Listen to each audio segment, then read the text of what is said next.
The Tale of Peter Rabbit by Beatrix Potter.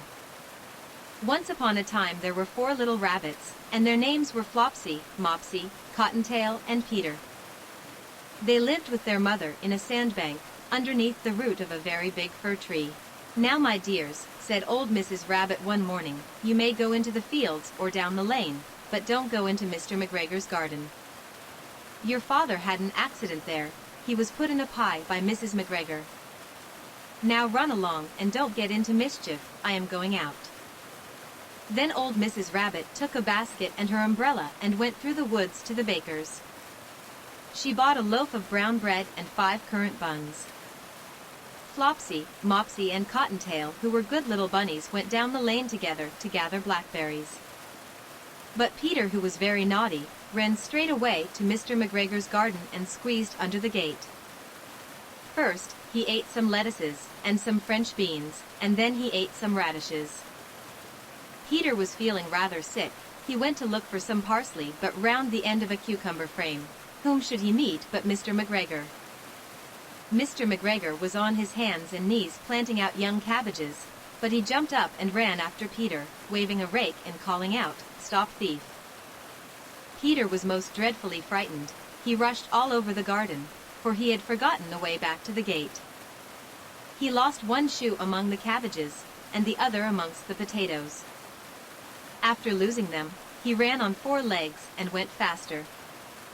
He might have gotten away altogether if he had not unfortunately run into a gooseberry net, and got caught by the large buttons on his jacket. It was a blue jacket with brass buttons, quite new. Peter gave himself up for lost and shed big tears, but his sobs were overheard by some friendly sparrows, who flew to him in great excitement and implored him to exert himself. Mr. McGregor came up with a sieve which he intended to pop on the top of Peter, but Peter wriggled out just in time, leaving his jacket behind him. He rushed into the tool shed and jumped into a can. It would have been a beautiful thing to hide in, if it had not had so much water in it. Mr. McGregor was quite sure that Peter was somewhere in the tool shed, perhaps hidden underneath a flower pot. He began to turn them over carefully, looking under each. Suddenly, Peter sneezed. Mr. McGregor was after him in no time, and tried to put his foot upon Peter, who jumped out of a window, upsetting 3 plants. Peter sat down to rest. He was out of breath and trembling with fright, and he had not the least idea which way to go. Also, he was very damp from sitting in that can.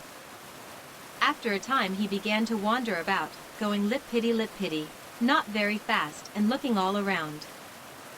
He found a door in a wall, but it was locked and there was no room for a fat little rabbit to squeeze underneath.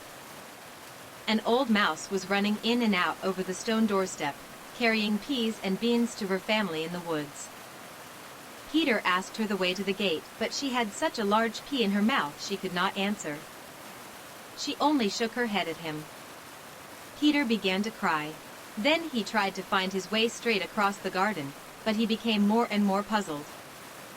Presently he came to a pond where Mr. McGregor filled his water cans.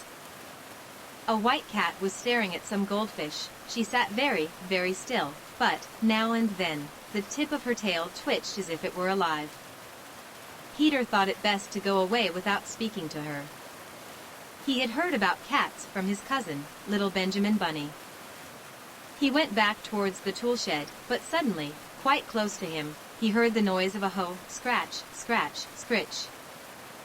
Peter scuttered underneath the bushes, but presently as nothing happened, he came out and climbed upon a wheelbarrow and peeped over.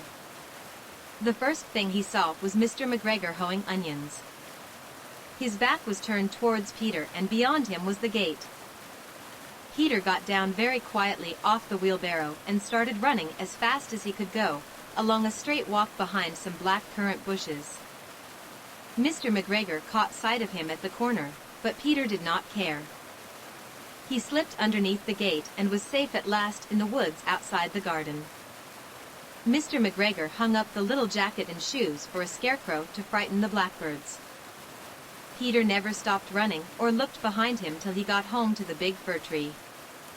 He was so tired that he flopped down upon the nice soft sand on the floor of the rabbit hole, and shut his eyes. His mother was busy cooking. She wondered what he had done with his clothes. It was the second little jacket and pair of shoes that Peter had lost in a fortnight. I am sorry to say that Peter was not very well during the evening. His mother put him to bed and made some chamomile tea, and she gave a dose of it to Peter. 1 teaspoonful to be taken at bedtime. But Flopsy, Mopsy and Cottontail had bread, milk and blackberries for supper. The end.